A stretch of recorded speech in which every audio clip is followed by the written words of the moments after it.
Ooh, one. Nice. All right. What's up, everyone? Hey, I didn't realize or expect that I'd be doing it again so soon. But with the events of the last few days, I figured might as well. So this episode is called Contrarianism in the Face of the Mob.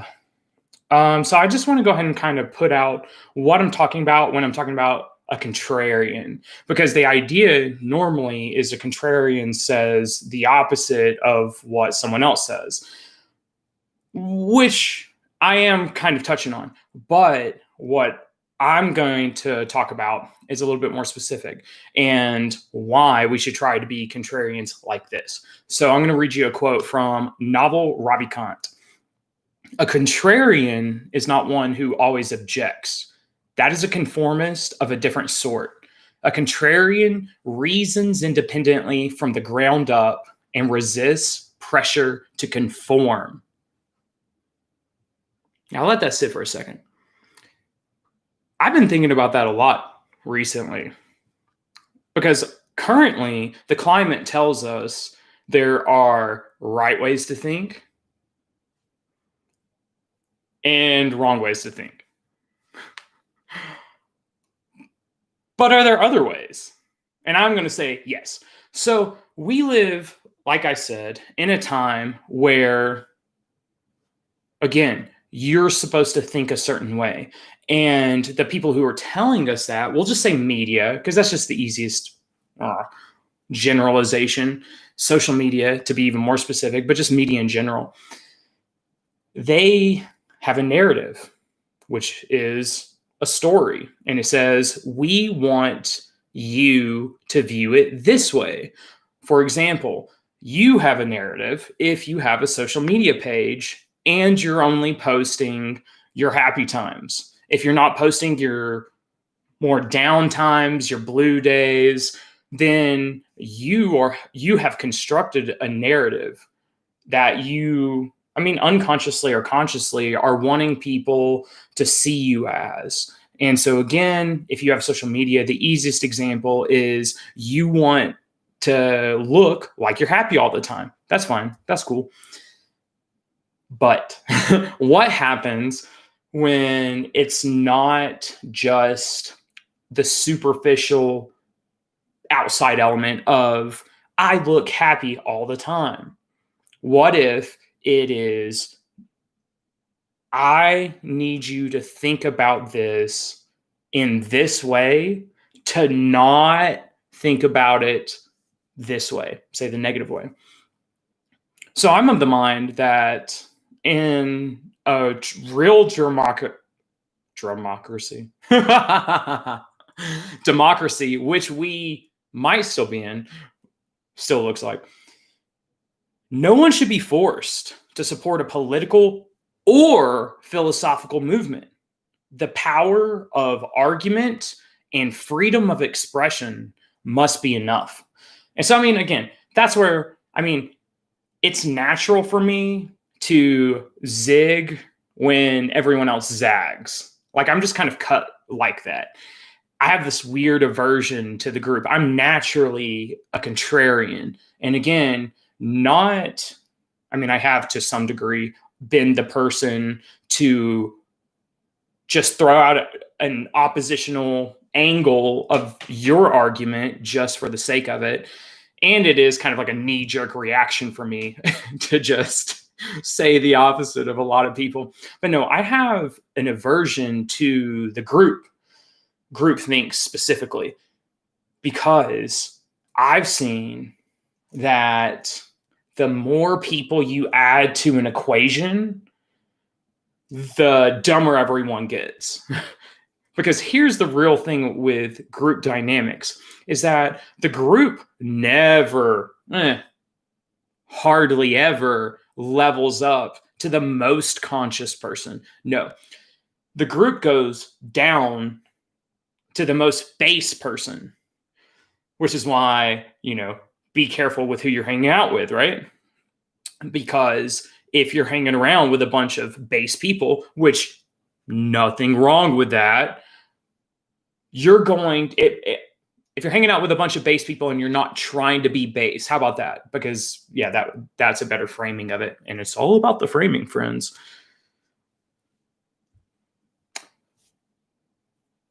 You're going to be taken down to the lowest denominator. I've seen that my entire life. I'm not saying that I'm the highest denominator in the room. That's not what I'm saying. But I've just seen that the group can incite violence. It can get people to do things that they wouldn't, as are on an individual level, do themselves.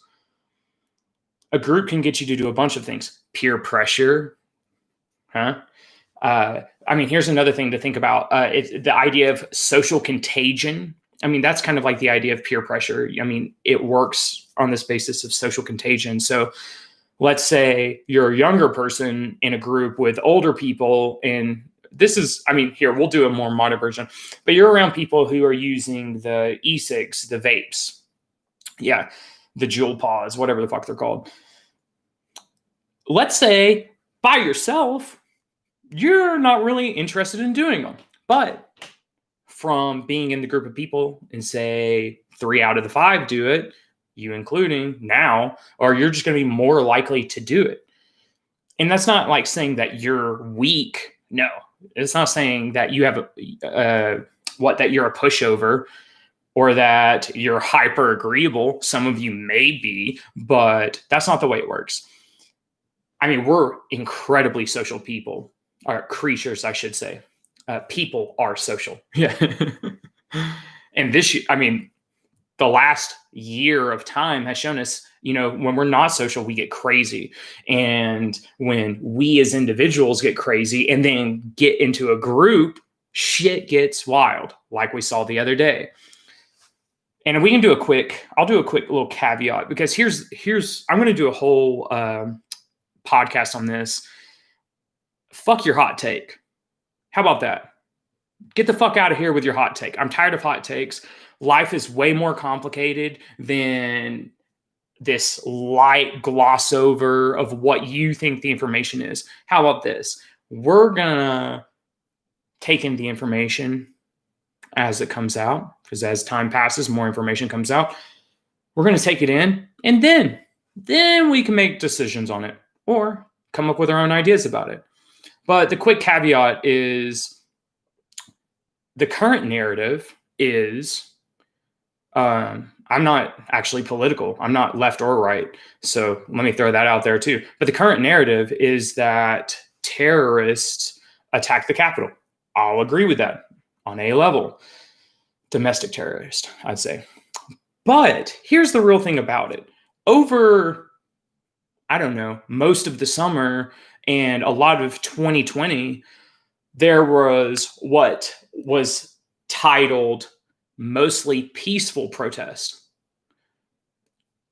from people who we should also consider domestic terrorists. If you're going to call what happened the other day domestic terrorism, then you should call like what happened in Portland or what's still happening in Portland domestic terrorism, but the current narrative is that, that this is a racist country, that all of us white people are racist. I'm not racist.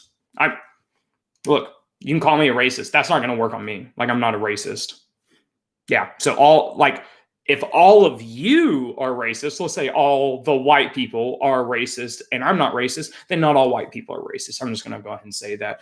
But the narrative, again, is, you're racist. Racists stormed the Capitol. And maybe there were some racists in there. But again, fuck your hot take.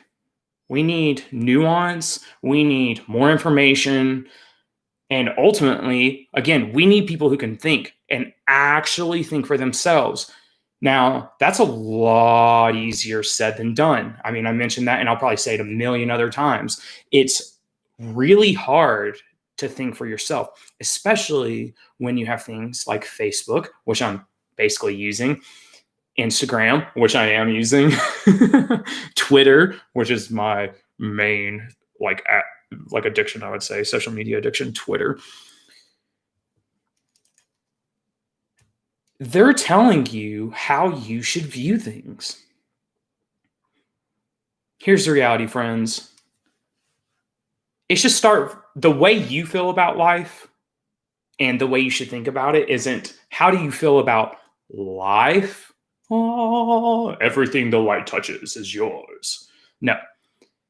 How you should feel about it is it's your life. It's your life. It's not my life. It's your life. It's not their life. It's your life. So, how does it work for you? How does the information work for you? Because here's the real thing about it. I touched on this in the last podcast, in the last episode. We need people to be able to think differently. We need different styles of thinking. It's called neurodivergence. We need people who can look at the same problem, but from a different angle. Because if we're all looking at it from the same angle, we're missing stuff. We're not seeing everything. You're missing the information if you're only seeing this slice. But what about the rest of it? That's a lot of information that you're missing out on just because you have a homogeny of thinking, everyone thinking the same way.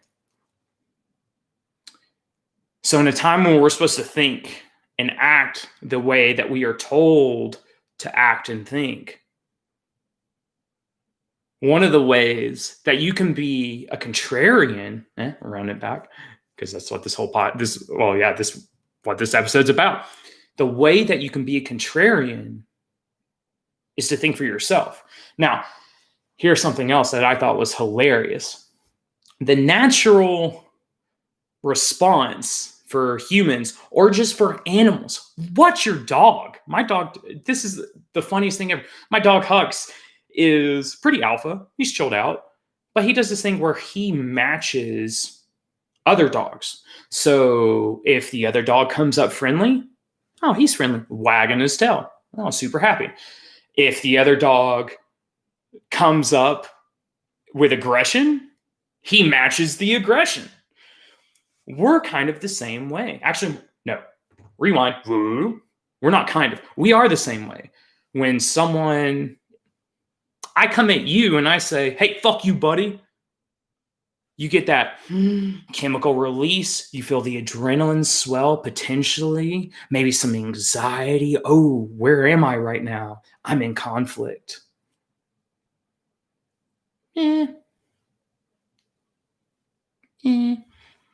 You might be. But we always respond to it as if we are. We match aggression with aggression. You know, something I learned a few years ago was that when I'm in pain, I want to cause other people pain. I've worked with a lot of people in the last few years. I worked at a psychiatric hospital. I currently do behavior therapy. I see that shit all the time. I've seen that for years now.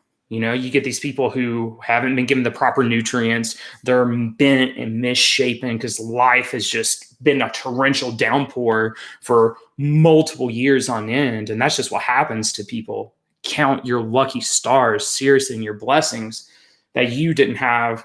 Well, some of these life paths and the trajectory that life has put some of these people on. Because, man, life can make really bitter people, and those people, because life has been, say, aggressive towards them or has been violent towards them, they've had to shape themselves to match the environment, so they become more aggressive. I don't blame that person for that. So what is one of the best ways that you can be a contrarian nowadays? So I said, thinking for yourself. That is a great, fantastic first place. Here's another one.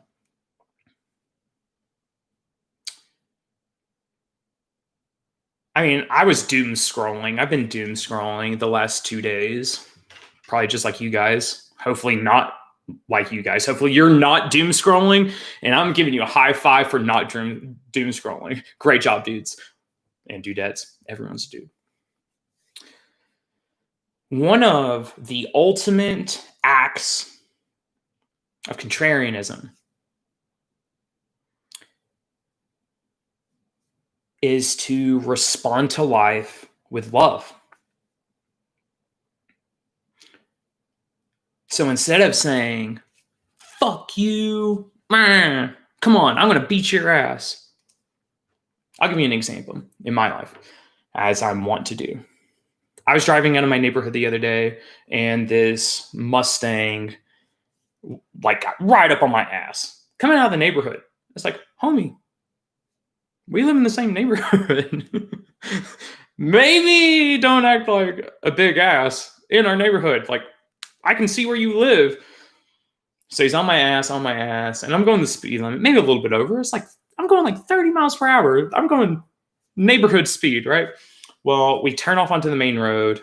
He whips it out behind me hard on my ass. The way I usually respond to that is I don't slam on my brakes because I don't want my ass reoriented. I just slowly let off the gas, start inching slowly, inching back the speed. Well, he like revs it up, runs around. And my initial thought is, I'm going to get on his ass now. Aggression with aggression, confrontation with confrontation. Who stops the cycle? You can be. I can be the person who stops the cycle. All right. So my thought was, once I had the little like initial flare up of, oh, I'm going to whatever. I'm going to be aggressive.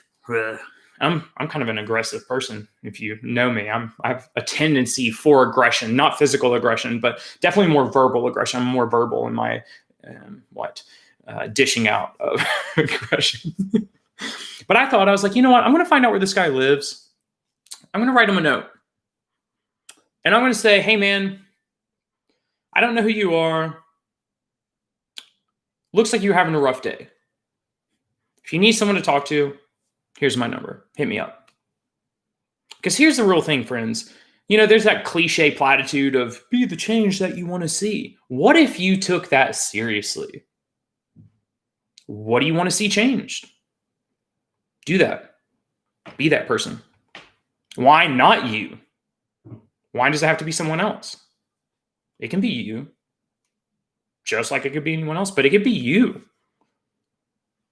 So my radical act of contrarianism is, you know, in this current climate, when it is fuck the other side, right? We'll just say red, right, left, blue. Just, it's more, I get the irony, I get the irony with the nuance, but just for the sake of the conversation, which I'm having with myself. Red right says every idea on the left is wrong. Blue left says every idea on the right is wrong. And the right says that the people on the left, evil. They're not saying it like that. They're basically saying it like that. What is it? The rhetoric is child fuckers, baby killers, usually things around kids. For the right, that's the right saying that about the left. The left is saying like, what is the left saying? You're racist. You have too much power. You have too much privilege. That's far left. Traditional left is going to be saying, don't close down don't close down borders, more unity, more openness. Again, not as nuanced as I could be. I know, ironic. But what we've done is that we've made an other. If you're on the right, the left is the other. If you're on the left, the right is the other. And you know what I'm going to practice, because this is a practice. Here's the thing. You can't just wake up and change, but generally speaking, you're going to have to break the pattern of habit and the pattern of behavior momentum, which is just habit, saying that your habits have weight behind them. They will pull you to do your habit more than you would be likely to do a new thing. Sure, we'll go with that. But here's the practice. How can we have less them talk? How can we have more we talk, more us talk? one thing I found is that if you're being charitable in your interpretation of your quote enemy or the opposition, that might be a better way to think of it, is the opposition, just someone who doesn't think the way that you think, or they don't do it the way that you do it. If you're being generous, like I said, in your interpretation, which is hard, but we're trying to be contrarians, right? We're not trying to be like everyone else. We're trying to be like ourselves. We're trying to be, like in my case, I'm not trying to be like everyone else. I want to be more like me. I like who I am. I'm going to settle more into my Blakeness, my essence, Blake. Ha ha ha ha. And you know what? Like, I want to help promote you to be more essence you. I mean, that's kind of what my business is, which I'll talk about again briefly at the very end of his. But I don't want to be like everyone else. You know, I want to be, again, I want to be the change that I want to see. You know, you don't have to do it the same way that everyone else is doing. You don't have to do it the same way that you've been taught. How about that? Just because you were taught it a certain way doesn't mean that that's the only way or the right way for you now where you're at. It might have worked for you when you were 16, 18, 22. I'm about to turn 31, so I need to update my information to 31-year-old me. But I want to be more like me. And I want to make it more about us. Because currently, if you know me in my personal life, you know that I have been calling for this civil war that's happening for months, which is much to my own chagrin. The environment tells us and is conditioning us that it is us versus them, but actually it's us versus us at the end of the day. And if it's us and not us versus them, if it's we instead of them, I feel like that could break the cycle, help break the cycle. The most powerful, in my opinion, the most powerful mind-changing events, mind-changing, and that doesn't necessarily mean that it's a change for the better, but I think acts of extreme violence cause people to act differently. You know, usually it incites more violence. But also, on the other side of that, acts of love. See, acts of love, I think, and a lot of the religions will say this, a lot of the spiritual philosophies will say this, that love is the most powerful force in the universe. And it's like, well, what does that mean? How is love the most powerful force in the universe? When I feel angry, shit's getting done. And I feel that drive, right? I feel like I want to get something done. I want to go conquer something ultimately, right? If I really boil it down.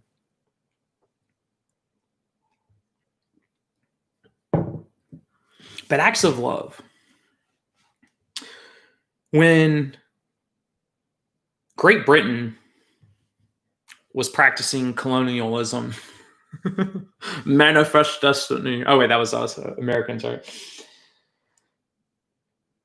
They went to India and started turning what was a country of like 10,000 villages into a more modern, updated society of what we would think. Updated doesn't mean better. It's just different. But they ruled over India for a little while. And I say friend, someone that you've heard about, Gandhi, when he was asked what to do with the British and how to get the British to leave India, He said, it's like, yeah, I want the British to leave India.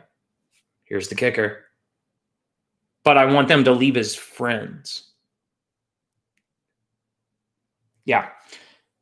That is really important because, again, what breaks the cycle? What breaks the cycle of violence? What breaks the spokes of the wheel of violence? It's like the child abuse, the smack that's heard for thousands of generations. A guy in a tribal village long ago punched his kid, and that kid punched his kid, and that kid punched his kid, and and then 2021, and wouldn't you know it? Well, we always have hit kids. My dad hit me, his dad hit him, my grandpa hit me, everyone joined in. Yeah.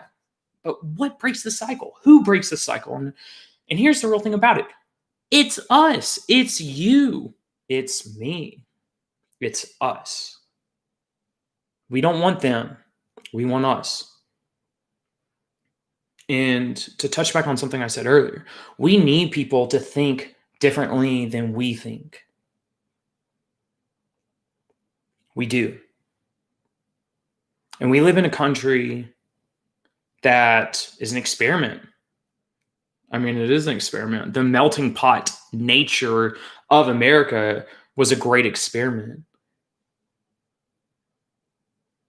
How can we make it more about us? So this is what I challenge you, challenge myself, right? Let's challenge each other. Good. Hold each other accountable. Not even like that, because that makes it seem like, ooh, I'm waiting for you to fuck up. No, it's just, friendly little nudges. It's called shaping. But how about this?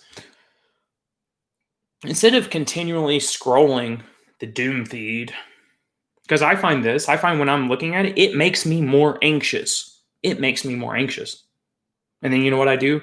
I put my phone down, go outside, take a walk with my dog. And I'm like, oh, I feel a lot better. I open it again. Oh, anxious. But I find that, because I follow people, especially my Twitter, I follow people on all sides. I follow people who are QAnon. I want to know what those people are thinking. I follow people in, what are they called? Socialist progressives. I follow as far left and as far right as I can. And there's things on both sides where I'm like, oh my God. It excites the, well, I want to tell you how wrong you are. I want to be the person, hey, you should go look up, should go do some research. Fuck off. How about this? Don't even type it. Actually, why don't you take a break from your social media right there? Yeah, get away. How can this is what I challenge myself. I mean, it's hard. It's not like it's easy. But if someone is saying something that I don't like, is it my job to change their mind? Because here's the real thing about it. If I push you, you're going to push back. I work like that. I don't know about you. I work like that. If you push me, I'm going to be like, oh, push back. That's my initial reaction, right? You don't change people's mind by telling them how wrong or how dumb or how evil they are. No. You change people's mind by hearing them, hearing their side of it. You can hear someone's side and not ascribe to the ideas. I don't know if you know that. Well, that's why I'm willing to talk with anyone. It's like, your ideas, you're not going to change my mind. I mean, except for the information that does change my mind. But there's some things like, you're not going to, how about just low hanging fruit here. You're not going to talk me into being racist. How about that? You could be the most racist. You could be the most excitedly racist person, charismatic as all get out. I don't even give a fuck. I don't care. You're not going to change my mind on that. But how would I change your mind? Well, again, so maybe, and this is, I know I'm picking, I said low hanging fruit, but I'm also picking something that's probably like one of the most touchy subjects, right? But how do I change your mind? How do I change your mind? If you're racist, how do I change your mind? Well, first, I mean, I'm going to say that I want to hear your side, because I wonder if, and I'm going to slightly pivot here. Have you ever met someone who's afraid of dogs? There are some shitty dogs. I mean, I've met people who are afraid of dogs because they were bitten by a dog when they were really little. And so is that person, are they wrong for being afraid of the dog? For, they've only been bitten once when they were 6. They're 28, 22 years, haven't been bitten by a dog. Actually, and most of their life, far and away, they had 5 minutes of being bitten by a dog and then a million minutes of not being bitten by a dog. But those negative experiences really weigh heavily in our brain. Oh, hey, sis. They weigh very heavily in our brain. And so what if some of the ideas that you disagree with, what if, just like the way that you came to your ideas, well, I mean, I guess here's another way to think of it. Do you think that all of your ideas, all your right ideas, are so right that everyone you meet from all walks of life are going to have the same feelings that you do? Should they? I'm going to say no.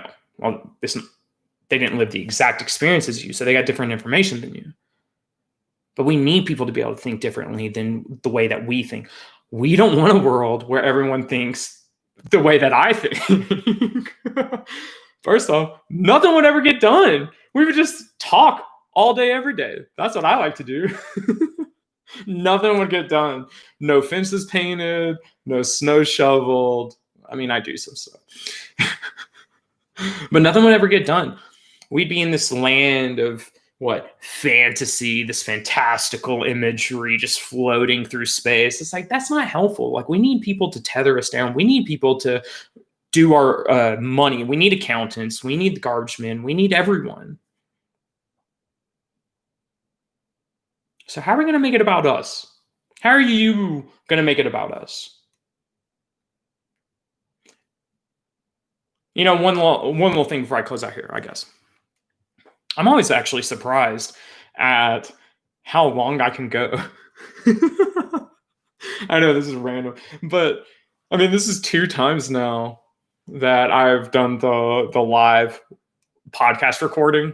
Because for those of you who don't know, I released this into a podcast right after this. It's the same fucking thing. You can watch me do it, and you can watch my animation. My spirit hands. That only works if you're watching it. If you're listening to it, you're fucked. But I'm always actually surprised at how long I can go on these. It kind of feels like I'm talking to myself, which is interesting, because it's like you're actually, in a way, hearing me think things out in real time. Because actually, here's the way, I'll let you in on a little secret. I actually, especially when I'm talking, like right now, I'm not most of the time thinking. It just comes out. So it gets me back to the being surprised of like, oh, wait, I didn't actually expect, I've never heard it like that, even though it came from my mouth. I've never even thought about it like that. So it's this really cool process that I really like this interesting. It's almost like a feedback loop. And again, it's like I'm talking to myself and working out problems the way that I work out problems with myself. And you guys just happen to be either watching it or listening to it. That's pretty interesting. But let's be the ultimate contrarians. Let's fight aggression. No, let's not fight. We're gonna fight with hugs. How about that? We're gonna kill you with kindness. We're gonna give you hugs. We're gonna tell you nice things about yourself. And at the very least, I'm not gonna say anything mean to you to match your meanness or your aggression. At the very least, the buck stops there. you turn the other cheek for those of you who are Christians or brought up in a Protestant background, such as myself. You turn the other cheek. And not that you present it, oh, hit me again. I mean, unless you're like that, whatever you're into, that's fine. But that's more powerful. Think of the guy in Tiananmen Square. The guy standing in front of, I don't know if you've seen the whole picture. It wasn't just a tank. It was a platoon of tanks. And one guy just stood there. He just stood there. He didn't pull out a gun. He didn't yell. He stood there. Because the very act of standing in front of the tanks, not yelling, not bitching, not screaming and looking like a maniac, not foaming at the mouth, the act of him standing there was so much more powerful than any of that. If he would have thrown a rock, all right, cool, you're just like everyone else. But we're going to remember you forever because of your ability, Tiananmen Square guy, to, in the face of overwhelming force and aggression with the whole Chinese army, bruh, we're going to remember you because your act, well, was spectacular. And I want to be like that guy. I don't want to be the person who incites violence, which I've definitely been that person in my past. Not, I mean, I had my whole town trying to attack me a long time ago. Rightfully so.